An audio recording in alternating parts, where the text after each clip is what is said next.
For every truth, the devil has a counterfeit. Do you believe that? Satan can present a counterfeit so closely resembling the truth that it deceives those who are willing to be deceived. Great Controversy, page 528. This conference is very important in the area and the issues that we are dealing with this weekend because of this very fact. Jesus said in Matthew 24, "For false Christs and false prophets will rise and show great signs and wonders to deceive, if possible, even the elect." Now that can happen in many areas of life, but I think it is particularly an area of susceptibility to Seventh-day Adventists in the area of health and healing. And as you heard Dr. Noyes last evening, talking about how even in the New Age, health and healing is the right arm. The devil didn't miss anything. We need to be particularly attentive to what is taking place in these areas today. Fundamentals of Education, page 307, Ellen White says, "Satan and his confederacy of human agents have endeavored to mix the chaff of error with the wheat of truth." Like Dr. Noy's illustration last night of the beans with botulism. It only takes a small amount of the toxin to be deadly. If it was all toxin and a few beans, you'd recognize it. And the devil knows that. And so he mixes the wheat with a little bit of chaff. And he's been doing that for millennia. We should diligently seek for the hidden treasure and seek wisdom from heaven in order to separate human inventions from divine commands. And I would like to invite you to just bow your head with me again this morning as we seek to do what we are just been commended to do by asking God to give us help to be able to see the truth from the error. Let's bow our heads. Father in heaven, we come once again recognizing that it is only as we are empowered and enlightened by your Spirit and your Word that we can truly understand the temptations, the cunningness, and the subtlety of what the evil one is doing in the world in which we live today. And so we pray in honesty and sincerity that you would speak to our hearts this morning, is our prayer in his name. Amen. My interest in this particular area began almost 30 years ago on a trip to the Adventist Book Center in the conference where I was working at that time. Not this one. When I was captivated by two large posters on the wall. And they were for sale below, all rolled up. Both of them, they were beautifully done. And they displayed a chart of foods that could be eaten together. They were food combining charts. And I looked at that and I said, what's the rhyme and reason?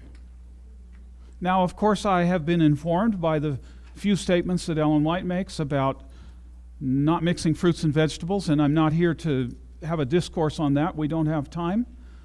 But with that as a background, I was intrigued. And I began looking at it. It didn't make sense botanically. It didn't make sense in terms of acid or base. It didn't make sense physiologically from digestion. I just couldn't make any heads or tails out of it.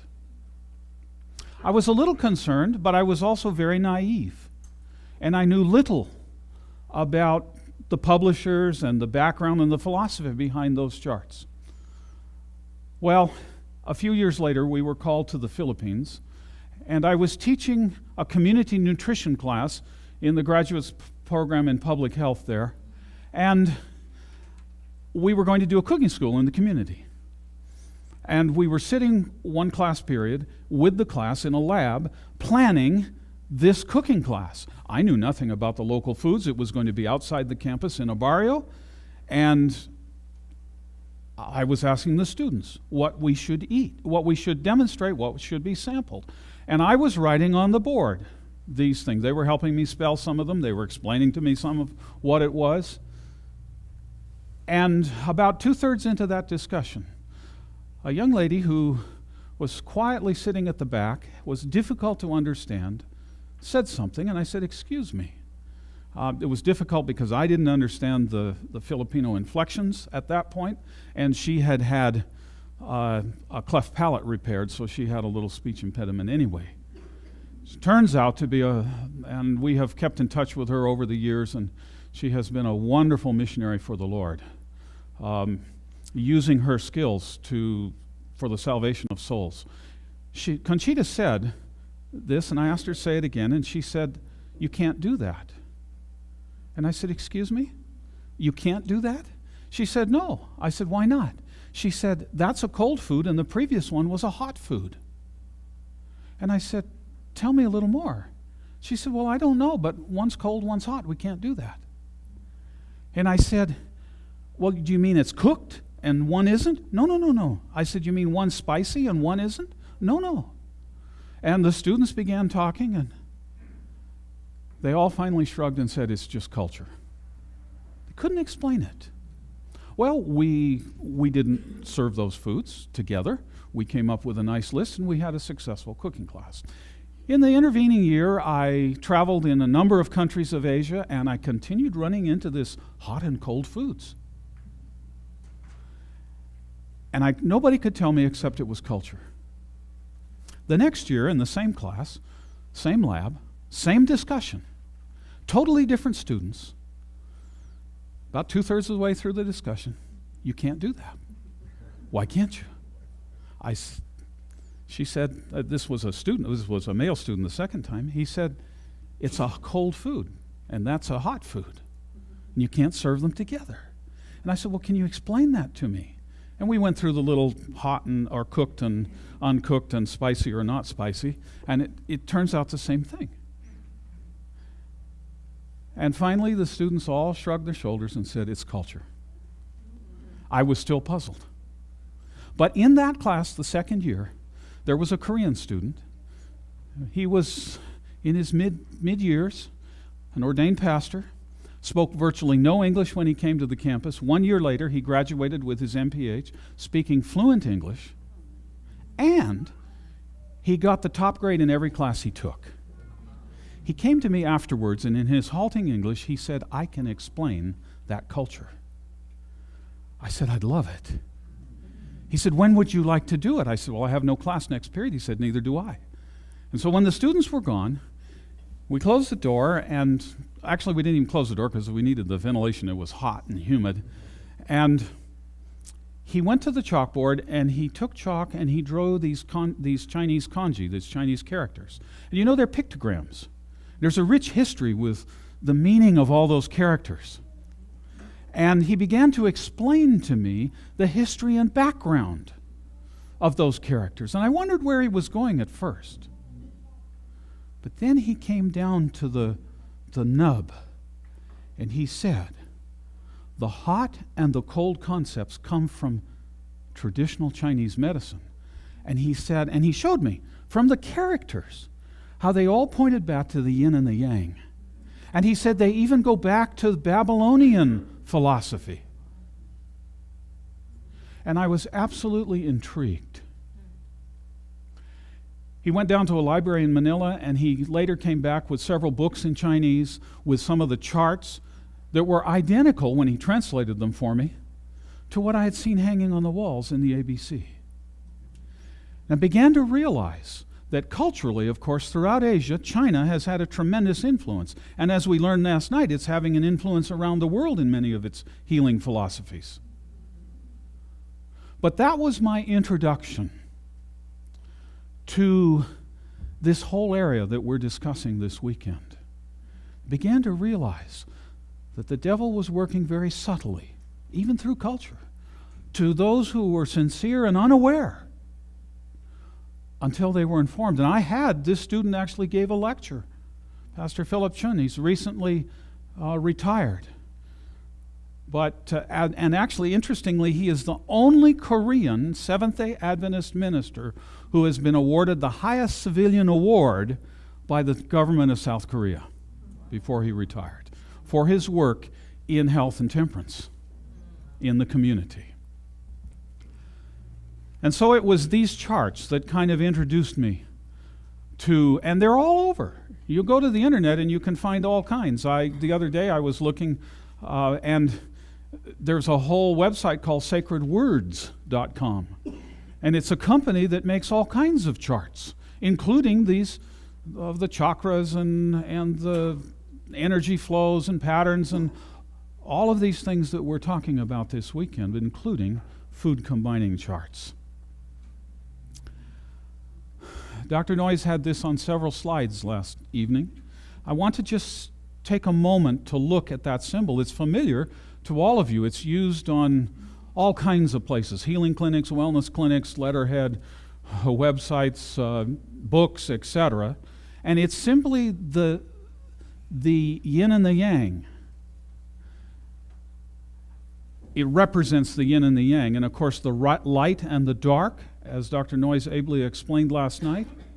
But one of the most interesting things to me about this, and Pastor Yun was the one who introduced me to this concept, is that when it's properly rendered, it is the white always has a spot of dark in it, and the black always has a spot of light in it. What do you think that represents? It represents the fact, in their way of thinking, that there is no pure truth and no pure error. They're in balance because they're equal amounts of light and dark, but there's always a little bit of dark there's a little bit of white in the dark area and a little bit of dark in the white area. And they believe that there must be this balance. And in so many healing modalities, the philosophy behind it is that the good and the bad must be in balance. The evil and the good. These threads of thought flow through all of these alternative medicine, and it can be summarized very clearly. God makes it very clear in His Word and through His prophet that while the line between right and wrong may be very close, that there is only two states: truth and error. And there is nothing in between. Although today man would like to make a large gray area of which we can be indecisive. But that is not part of God's theology and philosophy. And it's represented in this symbol. Just this week, I read a very interesting statement that I want to share with you. It's in the 4th volume of the Spirit of Prophecy. That was preceded the Great Controversy, page 373. I probably read it before, but it never hit me like it did this week. Satan beguiles men now, as he beguiled Eve in Eden by exciting a desire to obtain forbidden knowledge. Ye shall be as gods, he declares, knowing good and evil. There's something about humankind that would like to know something we don't. Something that is unproven. We'd like to know it as fact. And if somebody who appears to be an authority and appears to know, we become convinced that there are these other dimensions that are outside of the 4 that Dr. Adams presented last evening. And Satan beguiles us if we're not careful. Just like he did he did for Eve, by exciting this desire to obtain something that goes outside. Now, as Dr. Adams said, there are 2 ways of going outside those dimensions. One is Satan's way, the other is God's way. And those are the only options that are available to us today. Now, we do not need to be deceived. Wonderful scenes which Satan will be closely connected will soon take place. God's Word declares that Satan will work miracles. He will make people sick and then will suddenly remove from them the satanic power, and they will then be regarded as healed. These works of apparent healing will bring Seventh-day Adventists to the test. Many who have had great light will fail to walk in the light because they have not become one with Christ. You see, we've even been told by the prophet that these things that we're discussing about are going to be a special test to Seventh-day Adventists today, and we're living in that day and age. Now we need to have no doubt. Revelation 13 says that Satan doeth great wonders, so that he maketh fire come down from heaven on the earth in the sight of men, and deceiveth them that dwell on the earth by the means of those miracles which he had power to do. Satan has more power than we may be willing to give him today. But we need to recognize that and be aware. These persons overlook the testimony of the Scriptures concerning the wonders wrought by Satan and his agents. It was by satanic aid that Pharaoh's magicians were enabled to counterfeit the work of God. That was the snakes that she's referring to. No mere impostures are here brought to view. Men are deceived by the miracles which Satan's agents have power to do, not which they pretend to do. These are real miracles. These are supernatural healings that are brought about not by the power of God, but by the power of the devil. And they are not impostures, they aren't fake, they aren't just apparent, they are real.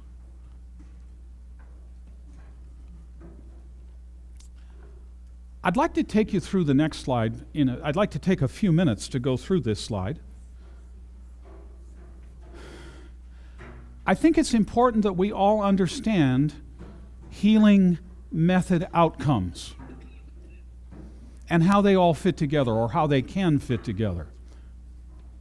So we have a therapeutic procedure, some healing method, whatever it is, therapeutic procedure X, if you will.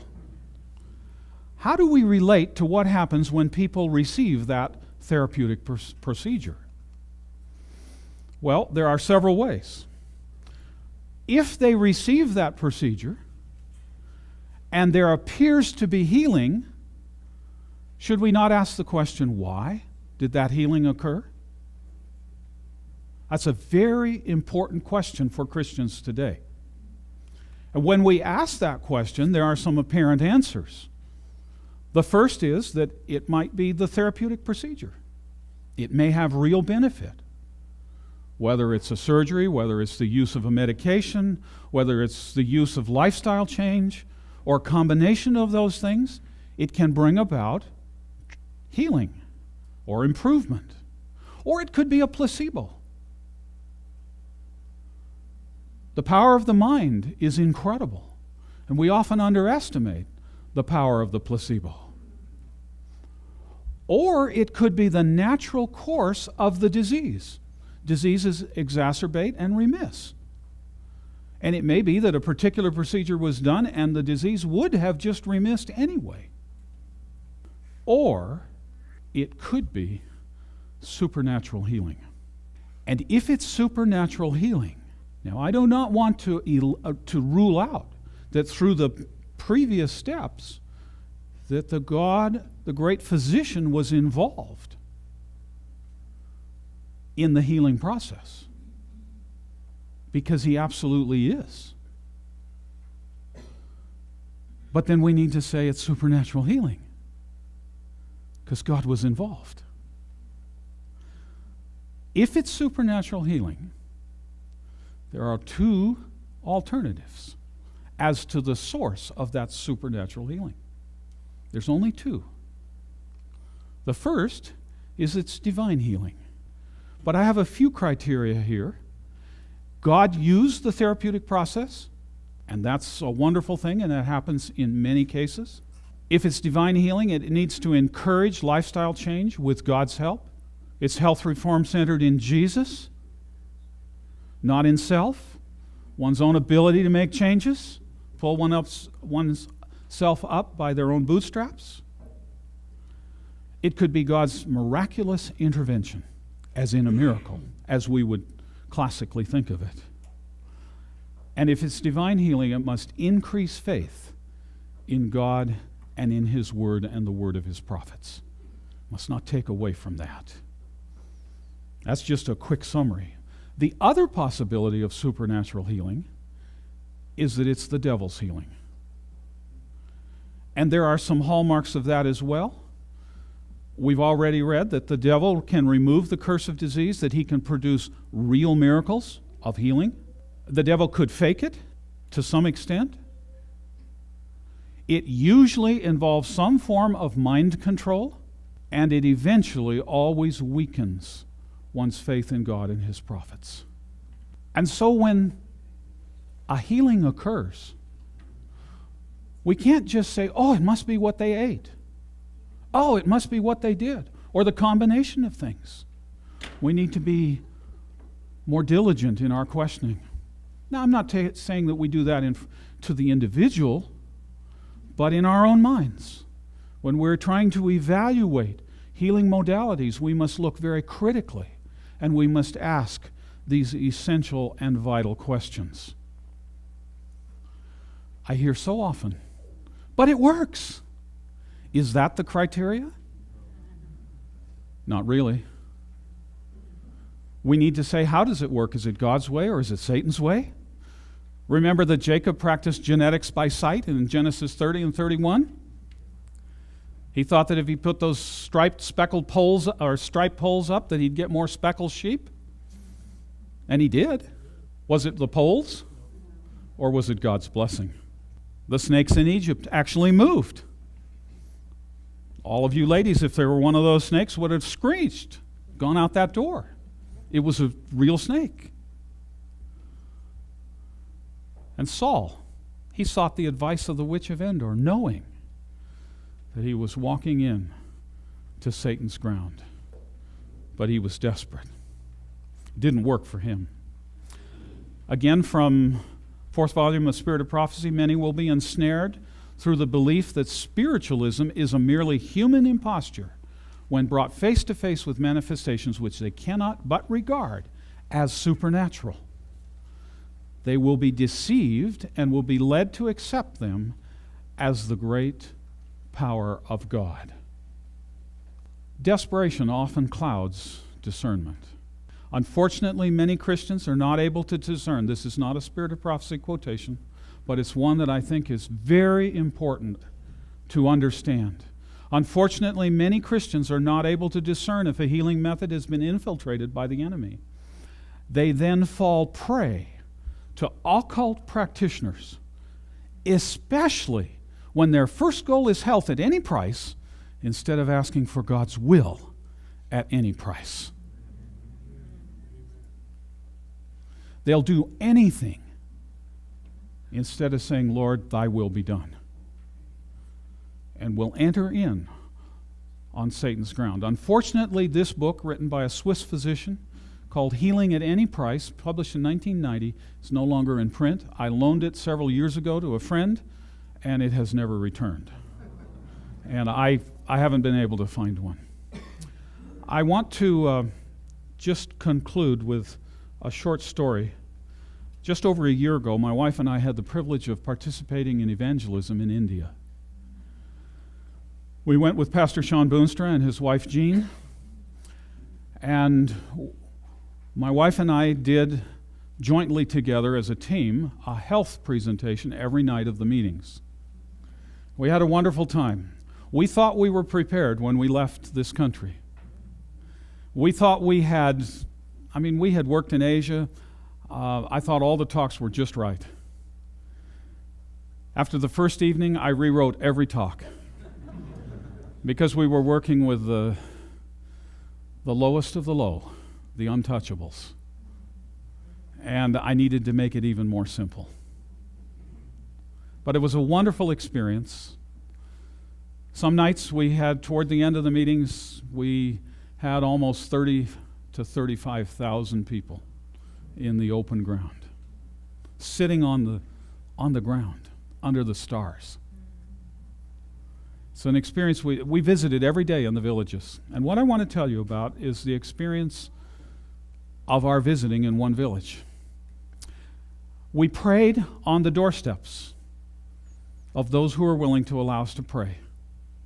Sometimes it was getting down on our hands and knees and getting in under the stoop, and sometimes it was walking in. There was a wide variety of very poor and humble homes. But in general, they were very willing for us to pray. And when they prayed with us, we then invited them to come and get on the truck in the evening and ride to the meetings. 100 people in the back of a dump truck. Those dump trucks coming in, 10, 20, 30, 40, 100, 150 dump trucks to a large parking lot adjacent to the meetings. And then those people coming and standing in front of you, not being able to say anything, but saying they were from a village that you had prayed in their home with. We were in this village of Lola. My wife and I had separated. We'd gone different streets. We'd come back together. We both had translators. And I said to the translator I had, "What about those homes over there?" And he said, "Oh, no, that's a Hindu family." And he said, "They're not interested." I didn't realize at that time, but they were slightly higher caste than the rest of the village also, and that's why they were living separately. Turned out they were 7 brothers from one father and mother, and they each had a home, and of course these brothers were grandparents and maybe great-grandparents at this point. When we got there, most of the men were out in the field working. And the first lady was a little bit hesitant at the request to come and pray with her. But she assented, and soon there was a large crowd on that porch of various ages of boys and girls and young women, and we prayed. As soon as we did that, then all the other ladies wanted us to pray in their homes. Well, it was what we had been doing all day long. In a couple of villages, we didn't think much more of that. 2 nights later at the meeting, a tall man stood in front of me, and I had my translator with me, and he told me that the night that his wife was the first one we had prayed with.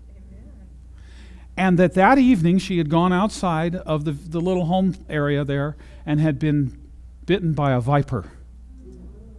And he said, "She is very sick." He said, "I'm afraid she's going to die." She said, "Can you come and do something for her?" What could we do? Number one, we were limited in what we could do. Number 2, it was 2 days after the bite. And number 3, we had no transportation. And we had to make arrangements. And it was 2 days later before we could get a vehicle that would take us out to that village. So it was 4 days after the bite that we arrived. The next night he was at the meetings, and he said she was worse. And would we come? And we were able to tell him we were coming the next day.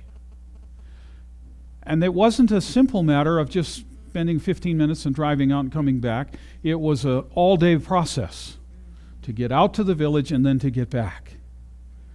And so the bumpiest roads, if you complain about roads in Spokane, let me take you to India, in some of those areas. Anyway, we got to the village. We had the translator. We actually had a pastor with us who was translating for us.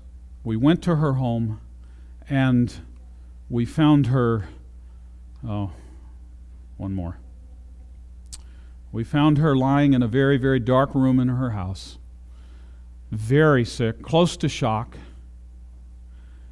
And we had to say to ourselves again, what could we do? 4 days later. We had no medicines. I'm not a physician. My wife is a nurse. We could pray with her. She was barely conscious. We had actually turned out to be ladies, picked her bed up and carried it out on the porch where we could see her more clearly. This is a flash picture. We examined the bite. Her leg was swollen all the way up to her groin, grotesquely. And we still were saying, what can we do?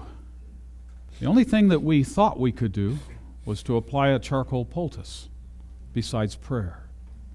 Now, physiologically, at 4 days later, it just didn't make much sense to either of us. But these people needed us to do something. They needed to do something tangible.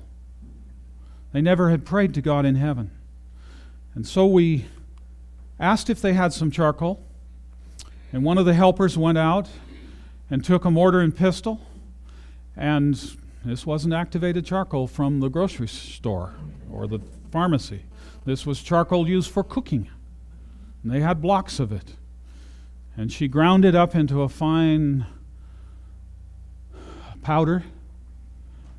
And then we asked them to bring a container, clean container, and we put the powder in there. We added water, showed them how to make a slurry.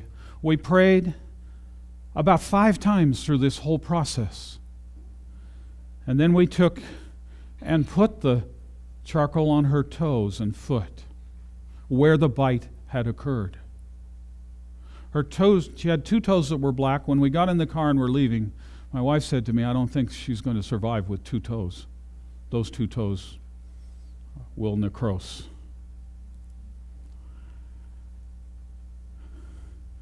We prayed each step of the way.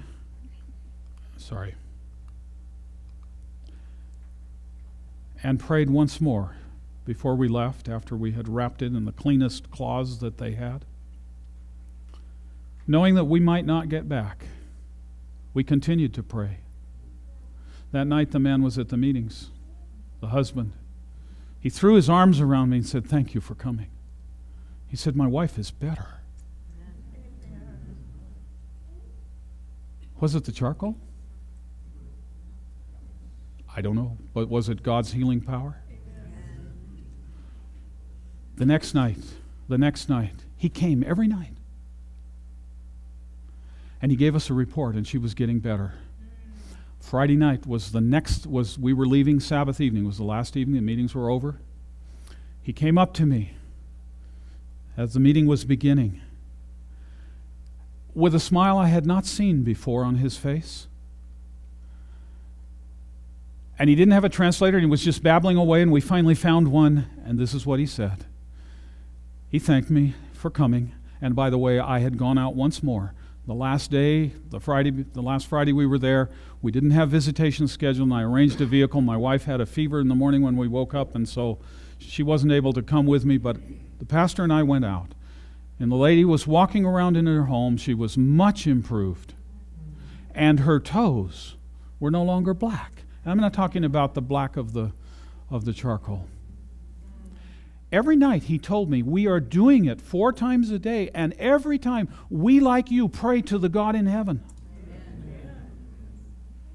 That night, he said to me,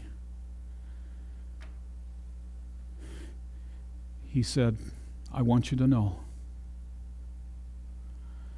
that when my wife was bitten and became so sick, I told your God in heaven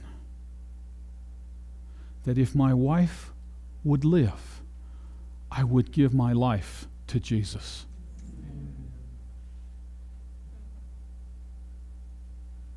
He said, "I have done that." Turns out he was an elder in the village, a senior elder in the village. I invited him to sit with me in the chairs that they had provided for us to sit in. We had some extras, and it was only appropriate within the customs there for an elder to be able to sit with us. And Sean preached that night on heaven.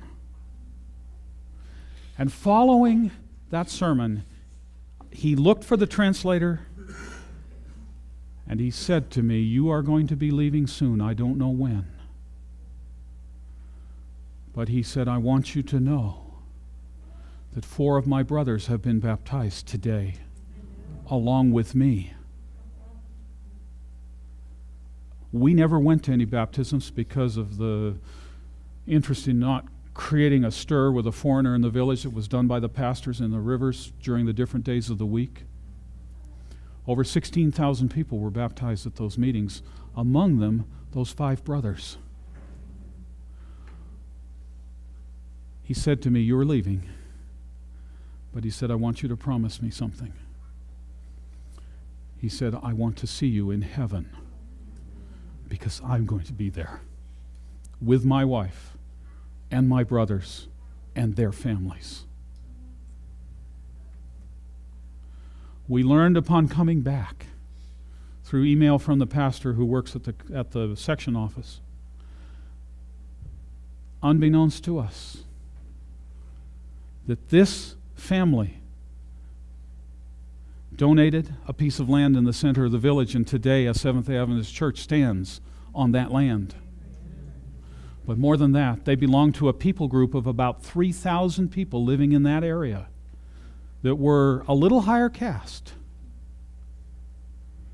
And over 450 of them have joined the Seventh-day Adventist Church in the first 6 months following the meetings. And they said, it's all because the lady who was bitten by the viper was healed by God. Let me ask you a question. Was it the charcoal? Was it the fact that we came to the village? Was it the fact that we prayed? Or was it the fact that God intervened in her life? She experienced supernatural healing of body and mind and soul because she was willing. That mighty being who could take the world's Redeemer to an exceedingly high mountain and bring before him all the kingdoms of the earth and the glory of them will present his temptations to men in a manner to pervert the senses of all who are not shielded by divine power. We must constantly look to Jesus, to his word, and to his prophets if we're going to survive the temptations that are all around us today. Remember, it's not what, but who. And also, it's not you, but him.